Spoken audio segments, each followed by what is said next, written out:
I'm Soraya. And this is the story of how my husband thought he could outsmart me. It started with whispers in the dark, bank transactions I never made, and a name, Elia Moreau, that I had never heard before. Declan, my husband, wasn't just planning to leave me. He was planning to take everything, but he underestimated me. He thought I would crumble. Instead, I moved first. I protected what was mine, and 1 week later, his entire plan backfired. But what's worse wasn't just the betrayal. It was how long he had been planning it, how many lies he had told, and the lengths he was willing to go to destroy me.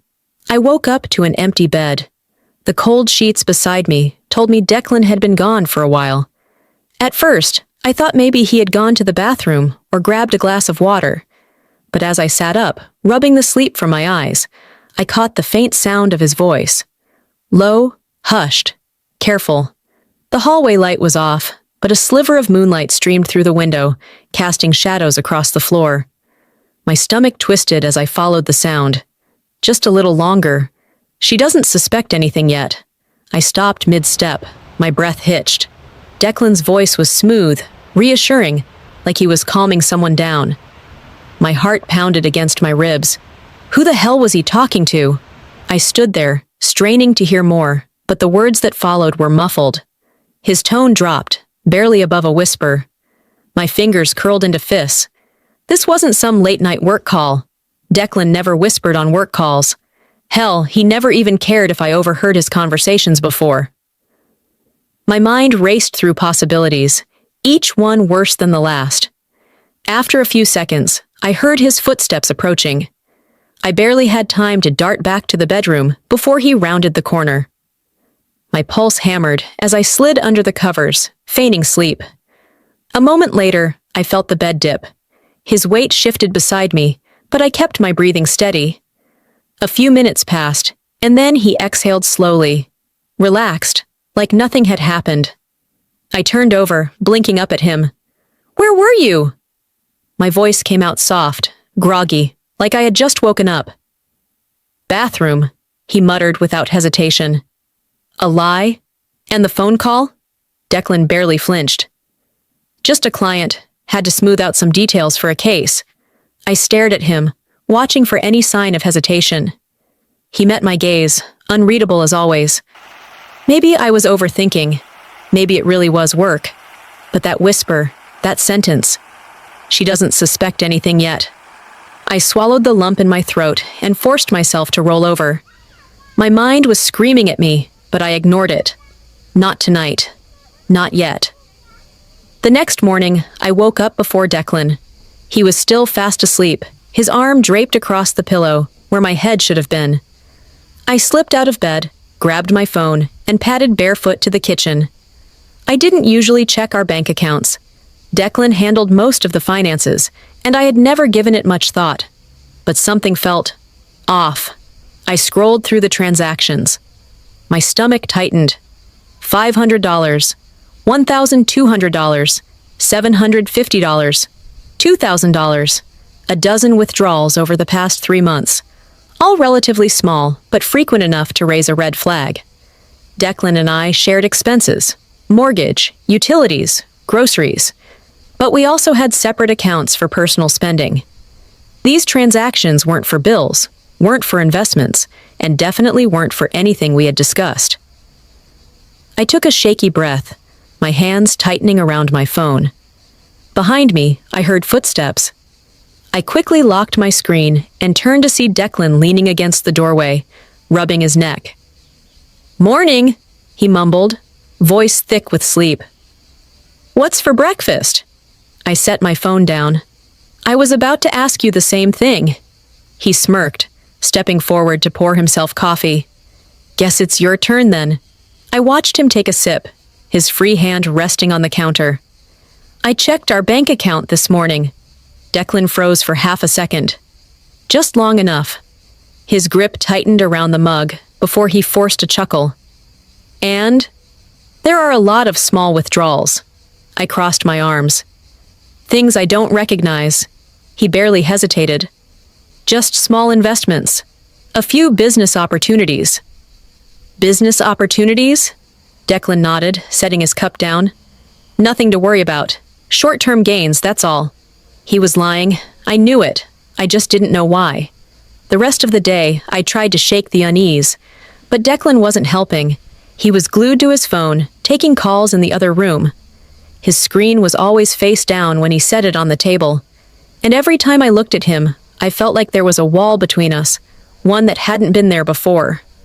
That night, as I lay in bed, staring at the ceiling, my mind wouldn't quiet down. Declan had always been confident, smooth, a man who knew how to talk his way out of anything. But I had been with him long enough to know when something was off. And something was definitely off. I turned to face him. He was already asleep, his breathing steady, his face calm, like a man with nothing to hide. I wasn't convinced. A voice in my head whispered the words I had been trying to push away all day. Am I being paranoid? Or is something really wrong?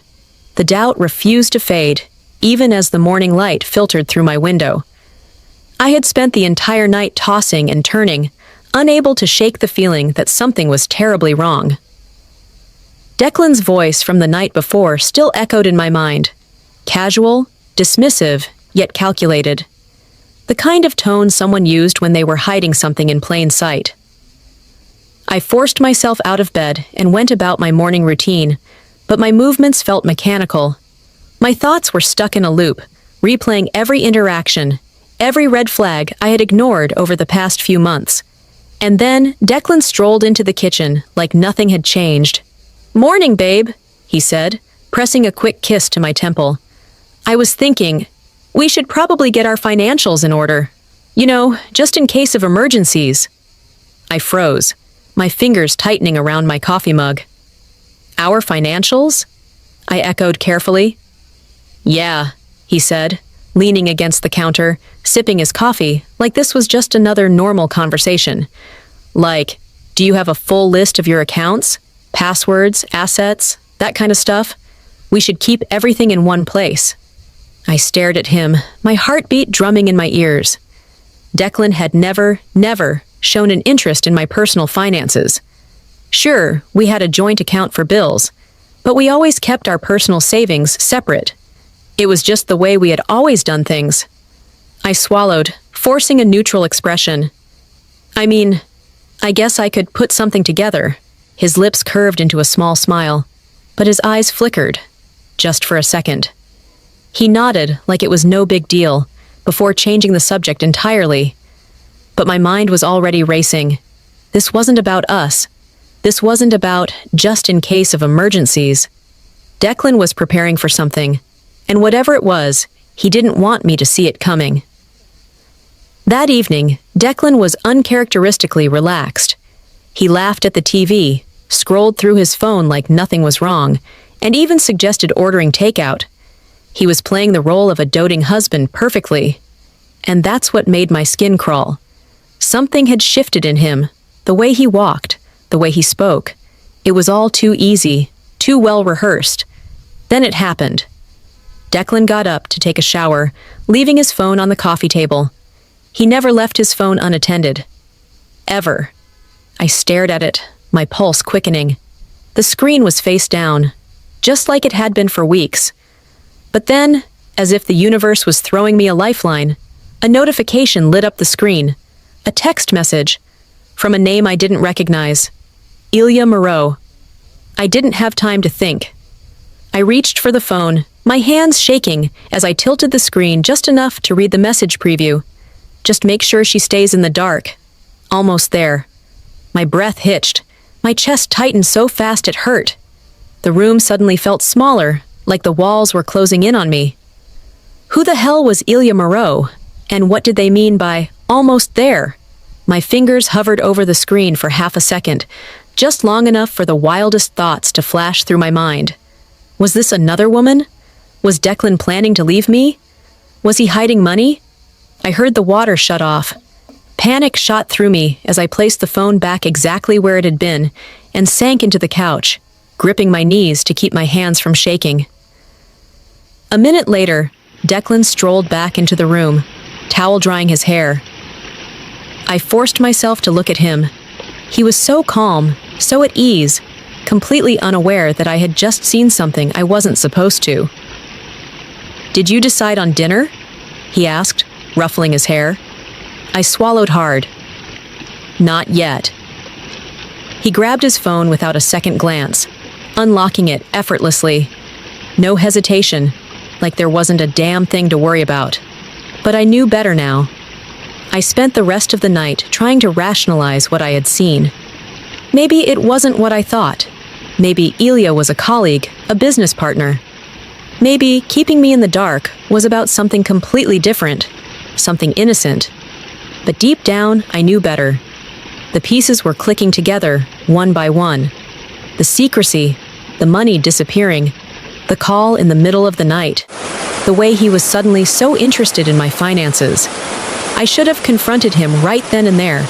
But if I was right, if Declan was really hiding something this big, then I needed proof. Real proof. So instead, I kept my mouth shut. I let him kiss me goodnight, let him slip under the covers like nothing was wrong. And then I lay there, gripping my phone, whispering into the dark. Who the hell is Ilya Moreau? The next morning, the question still haunted me, gnawing at my every thought. I moved through my morning routine like a ghost, going through the motions, but my mind was locked onto one thing: Ilya Moreau. The name lingered in my brain like an unsolved puzzle, a piece that didn't fit but refused to be ignored. Declan sat across from me at breakfast, scrolling through his phone, perfectly at ease. I wondered if he had any idea I had seen that message. If he did, he was a damn good actor. But then, as if sensing my suspicion, he looked up and smiled. "Hey babe, can you sign something real quick?" I nearly choked on my coffee. "Sign what?" I asked, keeping my voice light. "Just some financial updates for tax purposes," he said, sliding a document across the table. His tone was casual, but his fingers drummed against the table in an uneven rhythm. A tell. I picked up the papers, my stomach tightening as I skimmed through the first page. Legal jargon filled the document, but one thing became painfully clear. This wasn't about taxes. I flipped to the last page. Property transfer agreement. My pulse pounded in my ears. My assets, my savings, even the condo. Everything would be moved into his name. I forced myself to look up. Declan was watching me, a careful smile plastered on his face. "Declan," I said, my voice too controlled. "What is this?" His smile didn't falter. "It's just a precaution, babe. A legal convenience. Nothing changes between us." I stared at him, my grip tightening around the paper. "Nothing changes? You're asking me to sign over everything to you." "Not everything," he said smoothly, as if that made it better. "Just consolidating things for protection. You know, in case something happens." My hands trembled slightly. Not from fear, from rage. This wasn't paranoia anymore. This wasn't me reading into things. This was planned. And he had the audacity to sit across from me and act like it was nothing. I placed the document back on the table, slow and deliberate. Then I met his gaze. "I'm not signing this." His smile twitched. His jaw clenched for a fraction of a second, before he let out a short laugh. "Soraya, don't be dramatic. It's just paperwork." I held my ground. "Then why are you so eager for me to sign without reading it?" His expression hardened. "You really don't want to do this, Soraya." He leaned in slightly, his voice low and controlled, but there was something underneath it, a warning, a threat. I met his gaze, unflinching. "Is that a threat?" Declan didn't answer right away. Instead, he leaned back in his chair, arms crossed, his expression morphing into something dangerously unreadable. The smirk he had worn moments ago faded, replaced with an unsettling calm. "I just think you're making this harder than it needs to be," he said, his voice too smooth, too measured. I swallowed my anger, keeping my expression neutral. He still thought he was in control, that I was just another move on his carefully planned out chessboard. I let the silence stretch, watching him. The way his fingers tapped idly against the table. the slight twitch in his jaw when I didn't respond. He was waiting for me to react, to get emotional, to panic, to break. I wouldn't give him the satisfaction. So I smiled, just enough to make him shift uncomfortably. "You know what, Declan?" I said lightly, standing up and gathering the papers. "You're right, I do need to think about this." His eyes narrowed slightly. He wasn't expecting that. But I had already turned away, walking to the kitchen and placing the documents neatly on the counter. I wasn't going to argue. Not now, not yet. Because now, I was the one in control. That night, Declan acted like nothing had happened. He moved through our home like we were still just another happy couple, making himself a drink, watching the news, scrolling through his phone like he didn't just try to con me into signing away everything I owned. But as I watched him, a realization settled in my chest like a weight. This had never been about saving our marriage. He wasn't trying to fix things. He was setting up his exit, and he wanted to take everything with him when he left. The next morning, I found him in the living room, sipping his coffee like he didn't have a single worry in the world. But when I sat across from him, he glanced up, immediately sensing that something had shifted. "We need to talk," he said, setting his cup down. I tilted my head. "Oh?" He exhaled, as if this was difficult for him, as if he was the one struggling. "I think we should separate." There it was. He said it like a man delivering a well-rehearsed speech, every word perfectly measured. "It's not working anymore," he continued, his tone even. "You have to see that." I stared at him, unmoving. He wasn't asking for a divorce. He was telling me it was happening. I let a beat pass, then another, before I finally spoke. "You've been planning this, haven't you?" A flicker of something crossed his face, gone before I could name it. "It's for the best, Soraya. We've grown apart." Grown apart. That's what he was going with? I leaned forward, resting my arms on the table. "You mean, you want out? But you want to make sure you don't leave empty-handed." His lips pressed into a thin line, but he didn't deny it. I could have screamed. I could have thrown the nearest object across the room. But I didn't, because something had shifted inside me. A steel resolve that hadn't been there before. So I leaned back in my chair, tilting my head slightly. Then, as calmly as I could, I said the words that would change everything. I already moved my assets. Declan's entire posture stiffened. His breath hitched. Not enough for someone else to notice, but I did. "What do you mean?" His voice was too sharp, too controlled. I smiled, slow and deliberate.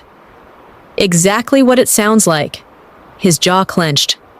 I saw it then, the second he realized he had lost. He had spent months orchestrating this, setting up every little detail to ensure he came out on top. But he had underestimated me, and he hated that. A long silence stretched between us. Then, finally, Declan exhaled sharply and stood up. He grabbed his coffee, took a slow sip, then turned to me with a look that sent ice through my veins. His smile returned, but this time it was colder, calculated. "You're going to regret this, Soraya." She wasn't sure if it was a threat or a desperate bluff. Either way, she was ready. Declan had played his hand, and now it was her turn. The morning air felt heavier than usual as I moved through my routine. Coffee tasted bitter, and the silence of the apartment pressed against me like a weight. I told myself I wouldn't let his words from the night before get to me. But then came the knock at the door. Sharp, measured, official. I set my coffee down and took a breath before opening it. A man in a navy blazer stood on the other side, holding a thick envelope. "Sah Keller? Yes." He extended the envelope, expression blank. "You've been served!" My fingers tightened around the documents as I watched him walk away. The weight of the envelope felt heavier than it should have been. I didn't have to open it to know what it was. Still, I forced myself to sit at the kitchen table, exhaling sharply before sliding my nail under the flap and pulling out the papers. Petition for dissolution of marriage. I skimmed down the page, eyes landing on the financial demands. Declan wasn't just leaving. He wanted half of everything, the condo, the car, 50% of our shared assets, And, because he had the audacity, spousal support. I let out a bitter laugh, shaking my head. Of course, he thought he could take everything. He had been planning this for months, probably longer. The man I married was cold. But this was calculated. The smell of polished wood and freshly printed documents filled the air as I sat across from my attorney. She flipped through the papers, barely suppressing a smirk as she reached the financial breakdown. "Well," she said, tapping her nails against the desk, "he's got nothing." I raised a brow. "Just like that?" She glanced up, amused. "Just like that. You moved everything into a trust before he filed. That means legally he has no access. He can fight for spousal support, but considering your income history compared to his, it's not happening." I let out a slow breath, my shoulders finally releasing the tension I had been holding onto since that knock on my door. For the first time in weeks, I felt truly in control. Declan had spent all this time thinking he was the one orchestrating the game. He had underestimated me. That evening, I had just finished pouring myself a glass of wine when the front door slammed open. I didn't even flinch. Declan stood there, fury rolling off him in waves. His tie was loosened, and his jaw was clenched so tight, I swore I heard his teeth grind. "You think you're so smart, don't you?" His voice was sharp, venomous. I took a slow sip of my wine, savoring the way his anger twisted around him like a storm. "I think I'm finally protecting myself." His hands curled into fists at his sides. "You planned this." I set my glass down, tilting my head. "So did you." Silence stretched between us, thick with unspoken accusations. Then, finally, he exhaled sharply, his eyes darkening as he muttered, "This isn't over." I exhaled slowly. I had won the first battle, but the war had just begun.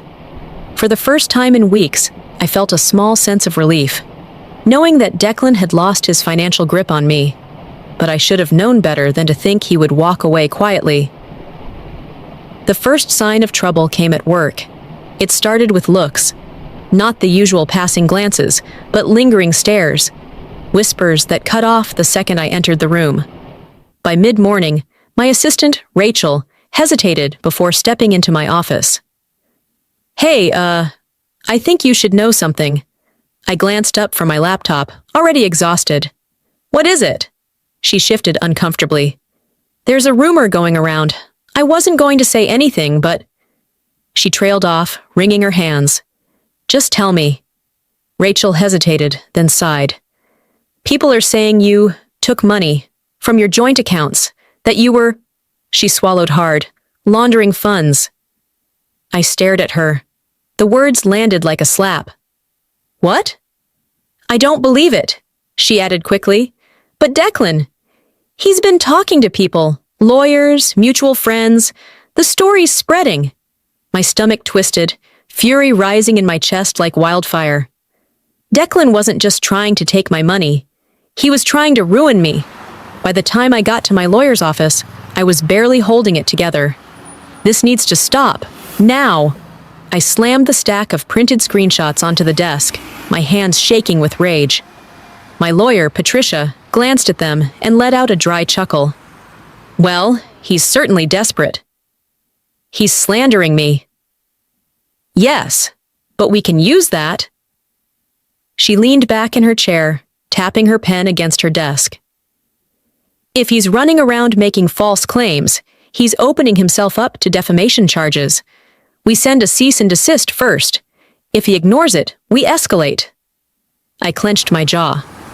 "I don't want this to drag out in court. I just want him to stop." Patricia sighed. "He's trying to bait you, Soraya. He wants you to react emotionally." She's right. I turned to see Beatrice, standing by the door with a knowing look. "You can't let him dictate your next move," she said, stepping forward. "You react too fast, and he wins." I swallowed my anger, nodding stiffly. But inside, I was seething. Declan wanted a fight. He was about to get one. I found him at La Rue, one of the city's most exclusive restaurants, laughing over drinks with two colleagues. The sight of him sitting there, completely unfazed, like he hadn't spent the past few days dragging my name through the mud, made my blood boil. I didn't cause a scene. I didn't scream. I didn't need to. I simply walked up to the table, leaned down, and whispered, "You have no idea what you've just started." Declan's smirk faltered for a split second, before he masked it with an easy grin. He wiped his mouth with a napkin, eyes gleaming with challenge. "Let's see what you've got, then." I had given him one last warning. Now I was done playing fair. Declan had spent weeks trying to manipulate, intimidate, and control me. He had underestimated me at every turn.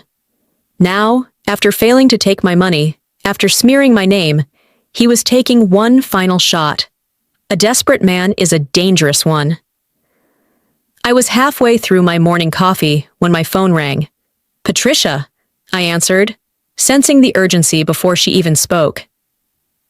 "You need to come in," my lawyer said without preamble. "Declan just filed a motion for a full financial audit."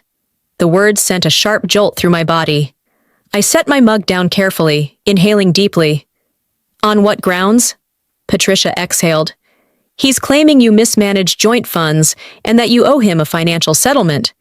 It's complete nonsense, but that's not the point." "Of course it wasn't. He's trying to drain me," I muttered. "Legal fees, time, stress. He knows he can't win, so he wants to wear me down." "Exactly." A sharp bitterness curled in my chest. Declan never played to win outright. He played to exhaust his opponent. Not this time. "I'll be there in an hour," I said before hanging up.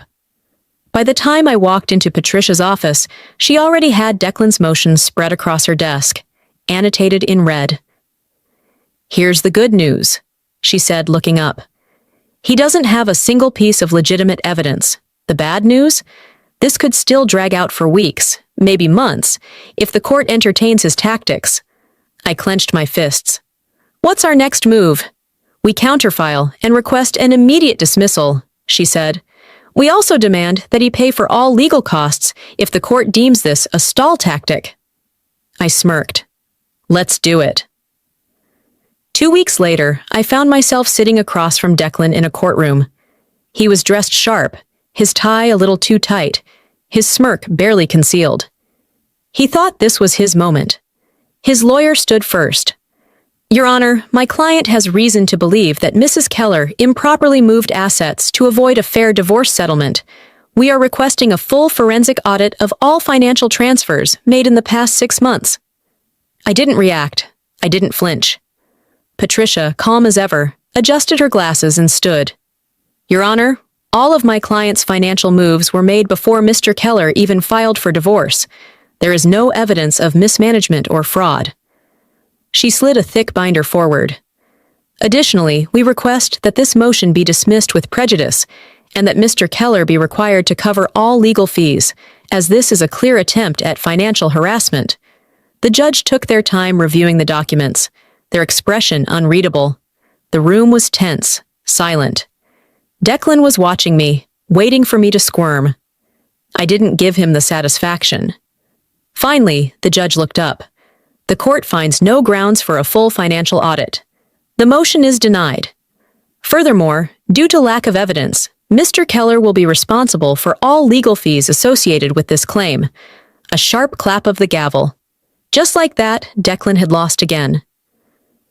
Outside the courtroom, Declan walked past me without a word. But as he passed, he muttered just loud enough for me to hear. "You think this is over? Just wait." I had won this round, but I knew. Declan still had one last move left. Men like him don't walk away quietly. They don't accept defeat. They regroup, re-strategize, and come back with something even worse. And Declan? He had been plotting this too long to let it end here. I didn't have to wait long to find out what his final move was. The call came the next morning. "Soraya, we have a problem," Patricia said.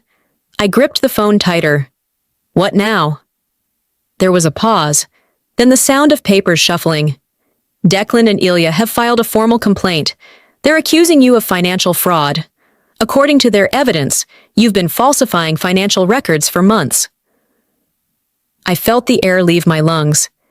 If this accusation stuck, I wouldn't just lose money. I could be facing actual legal consequences. They submitted documents, Patricia continued, her voice tight. If the court takes this seriously, you'll be forced into a criminal investigation. The world tilted slightly. I pressed my fingers against my temple, willing myself to stay calm. And the documents, are they real? A scoff on the other end. Absolutely not, but they're good. Someone doctored them well. Of course.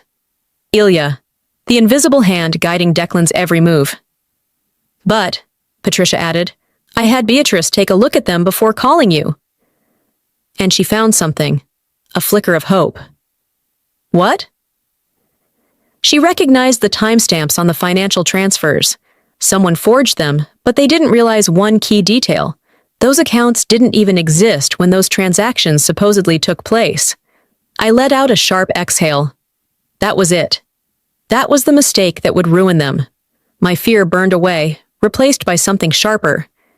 Declan wanted a war? Fine. I was about to end it. By the time I arrived at Patricia's office, I had made a decision. I wasn't just going to defend myself. I was going to bury them. I want to go on the offensive, I said, placing my palms flat on her desk. Not just to clear my name. I want to take them down. Patricia studied me for a moment, then nodded. Good. Because we have enough to do it. She motioned to a folder. We contacted a forensic financial analyst. They confirmed what Beatrice found. The documents were doctored. She smiled, sharp and satisfied. So here's what we do. We file a motion proving the documents are fraudulent. Then, we sue Declan and Ilya for defamation and falsifying legal evidence. I nodded. And I want full damages. Patricia leaned back, clearly pleased. I thought you might say that. 2 weeks later, I faced Declan in court for what would be the last time.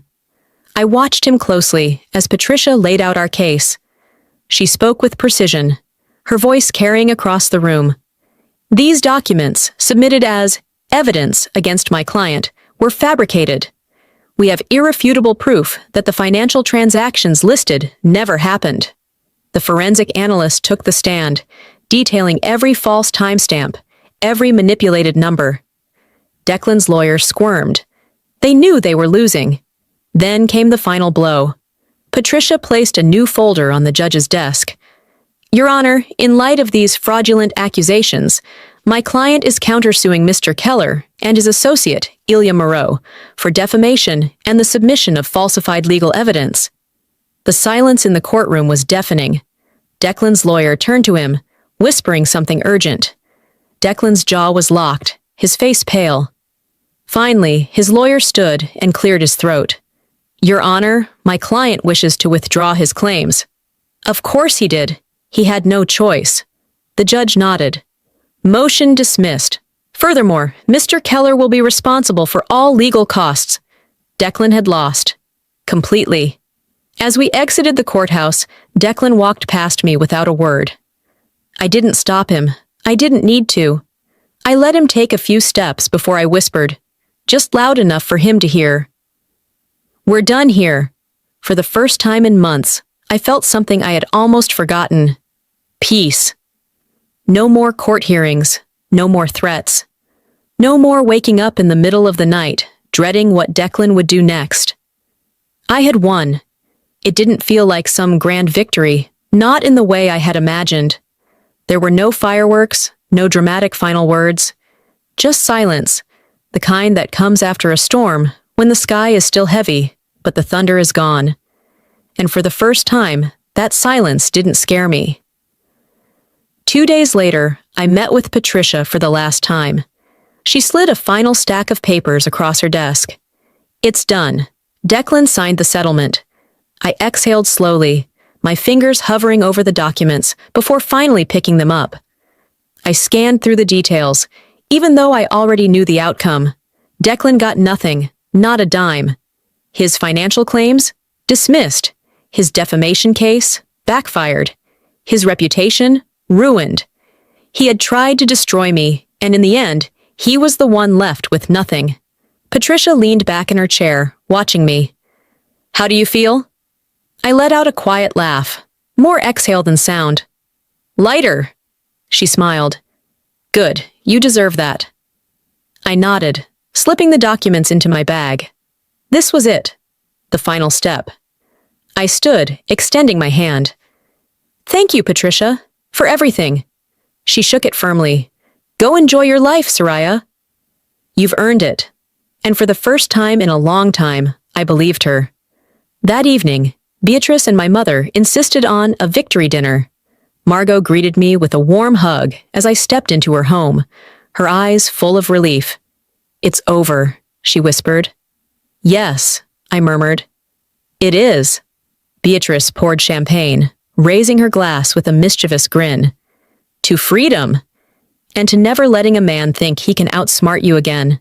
I clinked my glass against hers, laughing. I'll drink to that. We ate, we talked, we reminisced, and for the first time in months, I wasn't constantly looking over my shoulder. I wasn't waiting for the next hit. The war was over.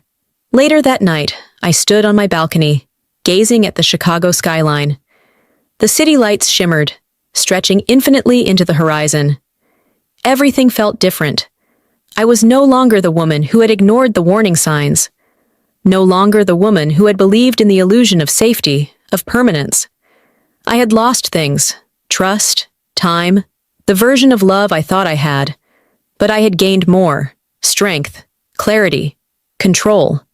My phone vibrated on the table beside me. I glanced at the screen. Unknown number. I didn't hesitate, blocked. I turned back to my laptop, opening a blank document. A new chapter, a new story, my story. As I closed my laptop, I whispered, "This is my story now." Before we wrap up, let me leave you with something to think about. Life has a way of testing us in the moments we least expect. Sometimes the people we trust the most are the ones who betray us the deepest. But here's what I've learned. Strength isn't about avoiding betrayal, it's about how you rise after it. When I stood at the edge of my marriage, I could have let it break me. I could have let fear and doubt consume me. But instead, I chose to fight.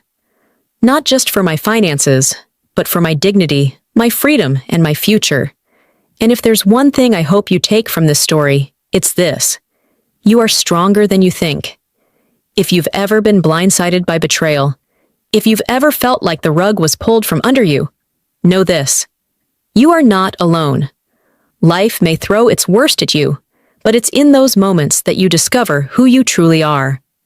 And sometimes, walking away from what no longer serves you is the greatest victory of all. Now, I want to hear from you. Have you ever faced a situation where you had to fight for yourself, even when the odds were against you? Share your thoughts in the comments. I read every single one of them. And if this story resonated with you, drop a 1 in the comments or tell me where you're watching from. And of course, if you want to hear more stories like this, make sure to subscribe to the channel and hit that notification bell. There's so much more to come. Until next time, stay strong, stay smart, and never let anyone take away your power.